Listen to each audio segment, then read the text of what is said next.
अभी हम जो बात कर रहे हैं मोशन चैप्टर को लेकर के, ये 9th क्लास का फर्स्ट चैप्टर मोशन, जिसका मतलब क्या है कि कोई भी ऑब्जेक्ट मूवमेंट कर रहा है, ठीक है, कोई भी ऑब्जेक्ट मूवमेंट कर रहा है, अपनी पोजीशन को चेंज कर रहा है, तो इसका मतलब मोशन है।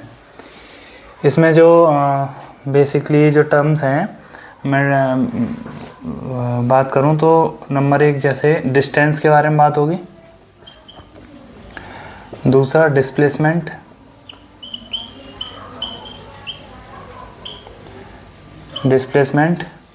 Third speed, fourth velocity, fifth acceleration.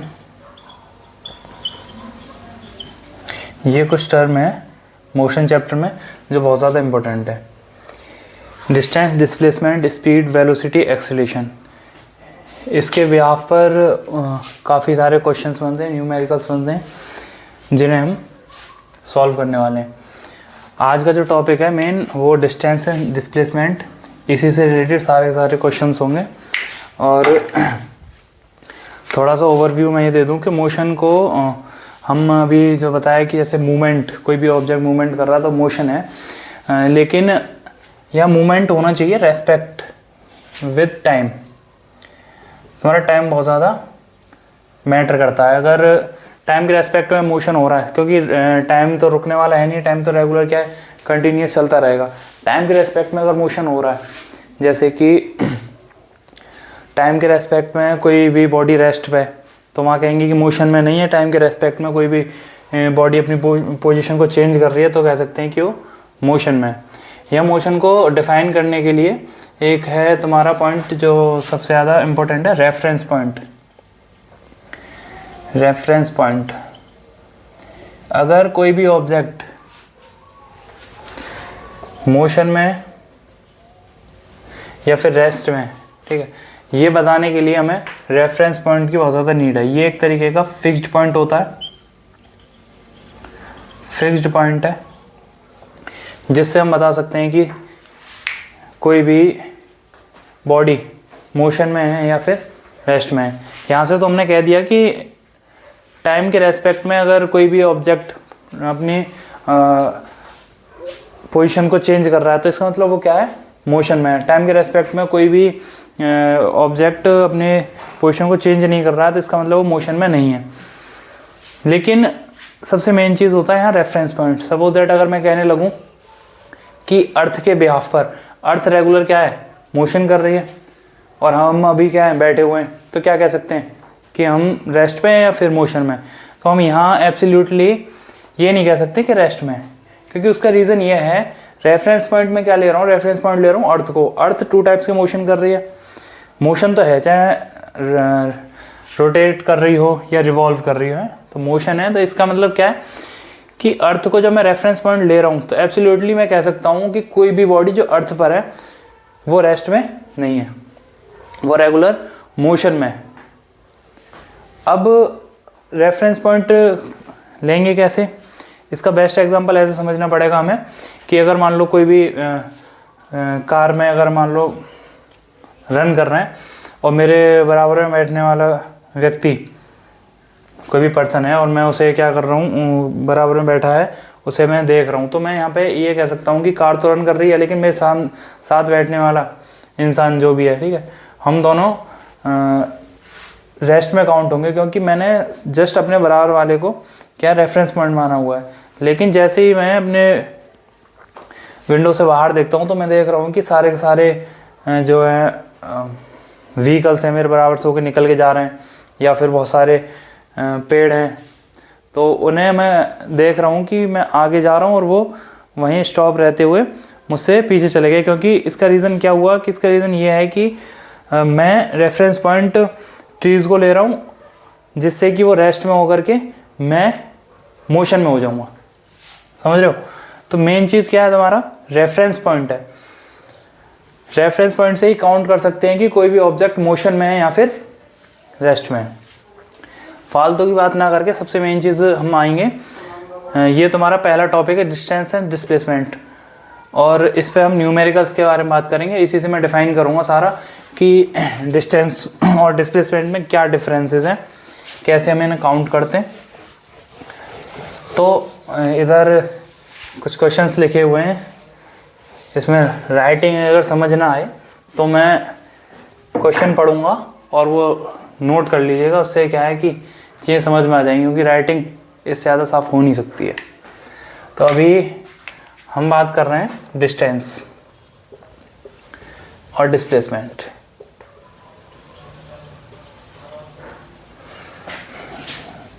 Displacement, distance और डिस्प्लेसमेंट में क्या डिफरेंसेस हैं, थोड़े से इसमें बात करें हम। देखो इनमें कॉमन चीज़ें क्या हैं, इनमें कॉमन ये हैं कि अगर इसकी एसआई यूनिट के बारे में बात करें तो एसआई यूनिट क्या होगी, इसकी मीटर होगी, हाँ, या फिर किलोमीटर। इसकी एसआई यूनिट क्या होगी, मीटर या फिर किलोमीटर, सेम ही रहेगी। एसआई यूनिट में जो काउंट होगा वो मीटर ही काउंट होगा। एब्सोल्यूट स्टैंडर्ड वैल्यू को हम यहाँ पे काउंट करते हैं तो मीटर ही काउंट करते हैं, ठीक है। तो इसमें एसआई यूनिट मीटर है, सेम है।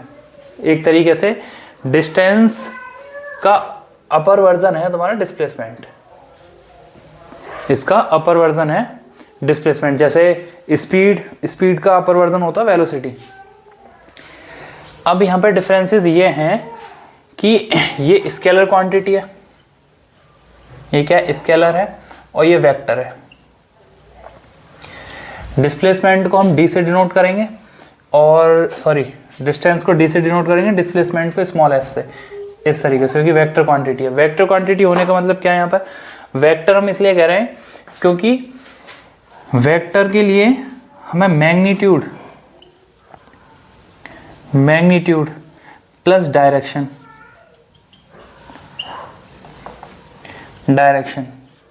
ये इनकी दोनों की नीड होगी, लेकिन स्केलर के लिए मुझे ओनली मैग्नीट्यूड। ये चीज़ें समझ में आएंगी, अभी क्वेश्चन कराएंगे तब समझ में आ जाएगी मैग्नीट्यूड और ये डायरेक्शन किस तरीके से नीड होती है हमें डिस्टेंस और डिस्प्लेसमेंट के लिए। इसमें कुछ यही डिफरेंसेस हैं। अगर हम बात करें इनकी ऐसा यूनिट सेम है, लेकिन ये अपना फिजिकल क्वांटिटीज डिफरेंट शो कराती हैं। ये स्केलर क्वांटिटी को शो कराएगी, ये वेक्टर क्वांटिटी को शो कराएगी। और मेन क्वेश्चन देखिए,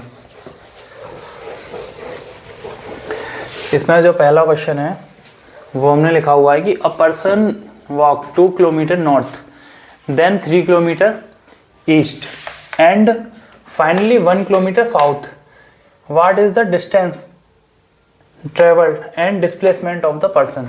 कोई भी पर्सन है वो यहाँ पर क्या है कि वॉक कर रहा है 2 kilometre north direction and then 3 kilometre east direction and finally 1 kilometre south. What is the distance travelled and displacement of the person. उसका हमें डिस्टेंस ही बताना है, डिस्प्लेसमेंट ही बताना है। तो इसमें दोनों ही चीज़ें पूछी गई हैं।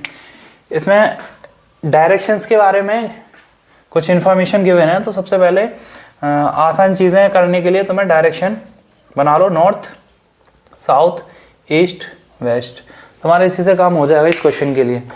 इसमें क्या करने वाले हैं हम, अ person walk 2 kilometre north means कि एक पर्सन 2 किलोमीटर नॉर्थ की साइड जा रहा था, मतलब ऊपर की तरफ जा रहा है नॉर्थ, और ये 2 किलोमीटर।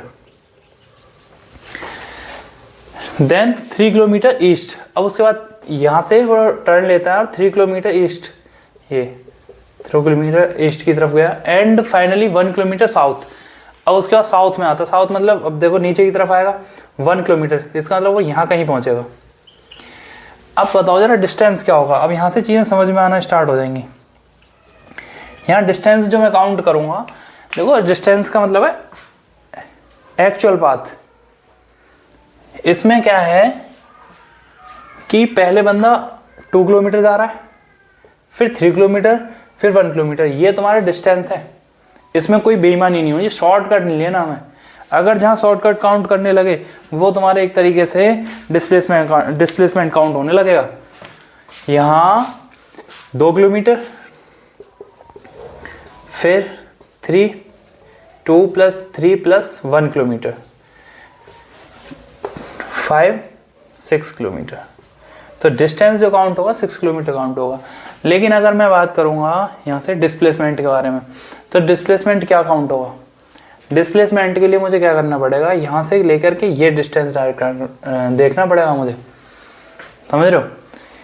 यहाँ से वो क्या है, इधर की तरफ जा रहा है, तो यहाँ से डिस्प्लेसमेंट कैसे काउंट करेंगे? क्योंकि अब मुझे डिस्प्लेसमेंट के लिए एक्चुअल पाथ फॉलो नहीं करना, समझे उस बात को? इसके लिए मुझे एक्चुअल पाथ ना फॉलो करके शॉर्टकट फॉलो करते हैं। शॉर्टकट मतलब ऐसे समझो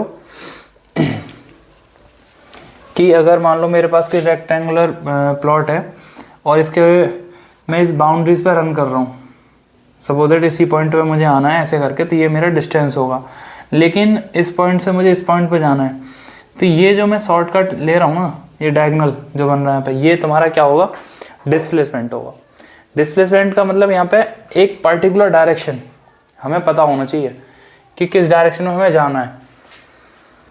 यहाँ मुझे एक पर्टिकुलर डायरेक्शन मिल गया है कि मैं इस पॉइंट से इस पॉइंट पे जाने के लिए मेरे पास वेज हैं कि मैं ऐसे जाऊँ, फिर यहाँ से टर्न लूँ, ऐसे जा रहा हूँ।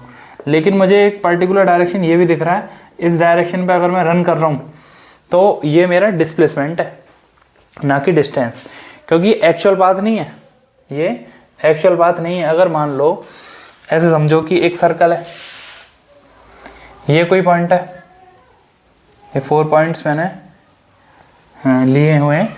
अगर मैं कह रहा हूँ कि मुझे इस पॉइंट पे आना है, कोई भी मतलब कोई 2 स्टूडेंट हैं और इन दोनों को भागते हुए इस पॉइंट पे आना है।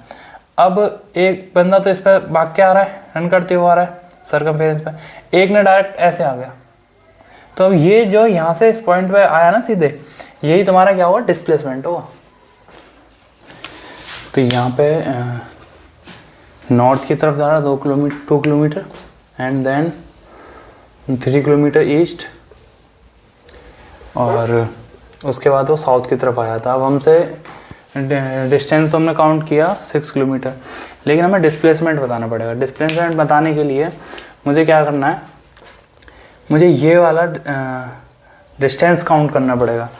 तो ये मुझे कुछ इस तरीके से देखना है कि पाइथागोरस थ्योरम बनाने के लिए यहाँ पे, तो बताओ ज़रा, अगर ये यहाँ से यहाँ तक 1 किलोमीटर है, ठीक है, तो इतना ये डिस्टेंस कितना है, 2 किलोमीटर। तो ज़रा मुझे ये बता दो, ये बाकी का भी तो 1 किलोमीटर होगा नहीं होगा, तभी तो ये कंप्लीट 2 किलोमीटर होगा भाई। मुझे तो केवल ये फाउंड करना है। तो ये 1 किलोमीटर हो गया, ये 3 किलोमीटर है, तो ये भी 3 किलोमीटर होगा। तो रहा क्या, ये इसे फाइंड करने के लिए देखो यहाँ 90 डिग्री एंगल बन रहा है, 90 डिग्री के जस्ट अपोजिट साइड हाइपोटेनियस। तो इसे कैसे फाइंड करेंगे, चाहो तो कोई भी इन्हें नेमिंग दे सकते हैं। अगर मान लो मैं इसे ए बी सी नेम दे दूँ, तो यहाँ पे ए सी का स्क्वायर इक्वल क्या हो जाएगा तुम्हारा, ए बी का स्क्वायर प्लस बी सी का स्क्वायर। तो यहाँ से ये हो गया तुम्हारा ए सी स्क्वायर इक्वल ए बी क्या है तुम्हारे पास, ए बी है 3 किलोमीटर, तो ये हो जाएगा 3 का स्क्वायर प्लस 1 का स्क्वायर। तो 3 3 9 प्लस 1 10। तो ए सी इज इक्वल टू क्या है, √10। तो इसकी वैल्यू हो जाएगी √10। अब इसको सॉल्व कर लेंगे, कैसे सॉल्व करेंगे, √10 को 2 5 से 10 लिख लेंगे। ये नीड नहीं है तुम्हें करने की अभी, √2 और √5, √2 की वैल्यू पुट कर लो, √5 की वैल्यू पुट कर लें, ये करने की ज़रूरत नहीं है। इसे हम बता सकते हैं √10, समझ रहे हो, ये अप्रॉक्स वैल्यू आएगी जो भी आएगी। तो अभी के लिए इतना समझो। यहाँ अब डिस्टेंस और डिस्प्लेसमेंट जो काउंट किया है, तो हमने एक चीज़ बताई थी अभी तुम्हें कि स्केलर और वेक्टर। तो स्केलर और वेक्टर हम कैसे डिफाइन कर पा रहे हैं, तो यहाँ डिस्टेंस जो चल रहे हैं नॉर्थ ईस्ट साउथ, इसके लिए डिस्टेंस के लिए ना कोई भी पर्टिकुलर डायरेक्शन नहीं है, तो मुंह उठा के कहीं भी चल दो। लेकिन डिस्प्लेसमेंट के लिए ना एक पर्टिकुलर, फिर कह रहा हूँ, डायरेक्शन की नीड होती है। अब स्केलर हमने बताया था, स्केलर में मैग्नीट्यूड होता है, मैग्नीट्यूड,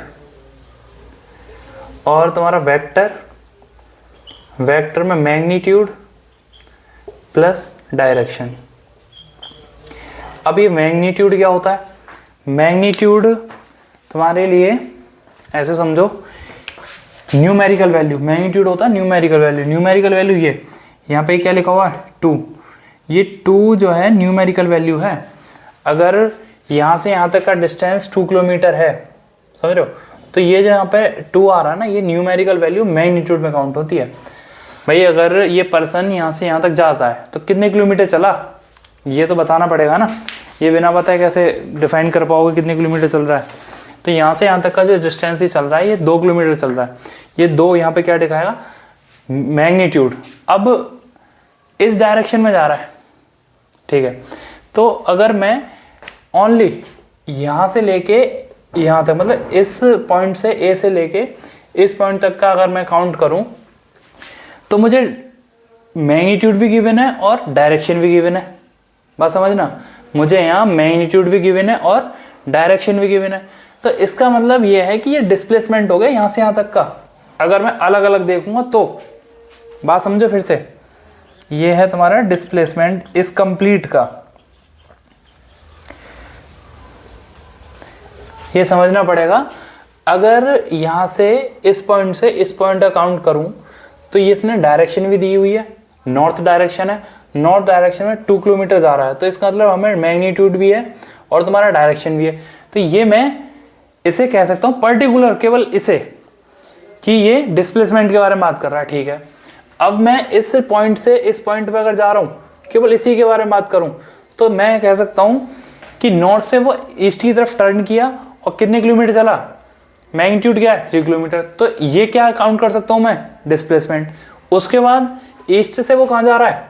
साउथ की तरफ 1 किलोमीटर, तो फिर से डायरेक्शन है। लेकिन अगर मैं डायरेक्ट ऐसे बात करूँगा इस पॉइंट से इस पॉइंट तक के लिए, बात समझो, इस पॉइंट से इस पॉइंट तक के पहुंचने के लिए मेरे पास ये रास्ता है पूरा इस तरीके से, ऐसे ऐसे। तो ये एक्चुअल डिस्टेंस है यहां से लेके यहां तक का। लेकिन मैं ये रास्ता ना लेकर के डायरेक्ट अगर मैं ये वाला रास्ता लेने लगूं तो ये शॉर्टकट जो ले रहा हूं ना, ये डिस्प्लेसमेंट होगा इस पूरे इस कंप्लीट फिगर का। बात समझो, मैं जो समझाना चाह रहा हूँ, मैं ये बताना चाह रहा हूँ तुम्हें, भाई क्वेश्चन समझ में आया होगा, ये बड़े अच्छे से समझो। अगर मैं पर्टिकुलर लाइंस अगर मैं काउंट कर रहा हूँ, पर्टिकुलर लाइंस अगर मैं काउंट कर रहा हूँ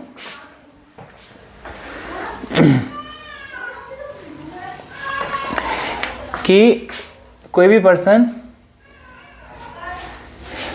सबसे पहले नॉर्थ डायरेक्शन में जा रहा है, नॉर्थ डायरेक्शन में 2 किलोमीटर, तो जरा मुझे ये बताओ इस पॉइंट से वो रन कर रहा है, इस पॉइंट तक अगर पहुंचा केवल इस पॉइंट तक, तो मैं डिस्प्लेसमेंट कह सकता हूँ? नहीं कह सकता हूँ, क्योंकि मेरे पास उसने मैग्नीट्यूड भी दिया है और डायरेक्शन भी दिया है। ये मैग्नीट्यूड प्लस डायरेक्शन ये गिवन कोई भी दे दे तो समझो वेक्टर क्वांटिटी है, और वेक्टर क्वांटिटी यहाँ पे कहाँ शो करेगा? यहाँ पे डिस्प्लेसमेंट को शो करेगा। अब यहाँ से फिर से वो ईस्ट डायरेक्शन की तरफ जा रहा है, तो ये यहाँ से 3 किलोमीटर। तो अगर इस पॉइंट से इस पॉइंट के बारे में बात करूँगा तो क्या ये डिस्प्लेसमेंट नहीं होगा? होगा, ईस्ट की तरफ जा रहा है। अब यहाँ से वो साउथ की तरफ 1 किलोमीटर आ रहा है, केवल इसके बारे में बात करूँ। अब अगर इस बाउंड्री पे इस पॉइंट से मुझे इस पॉइंट पे पहुँचना है, तो मैं इस बाउंड्री पे रन कर रहा हूँ, तो ये मेरा डिस्टेंस होगा। समझो, ये मेरा क्या होगा? डिस्टेंस होगा।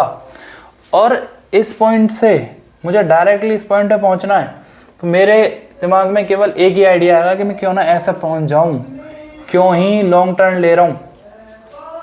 बात समझ रहे हो? क्यों ही मैं यूं घूम घूम के जा रहा हूं, तो मैं डायरेक्ट यहां से मैं इस तरीके से पहुंच सकता हूं। ये मेरा क्या हो जाएगा?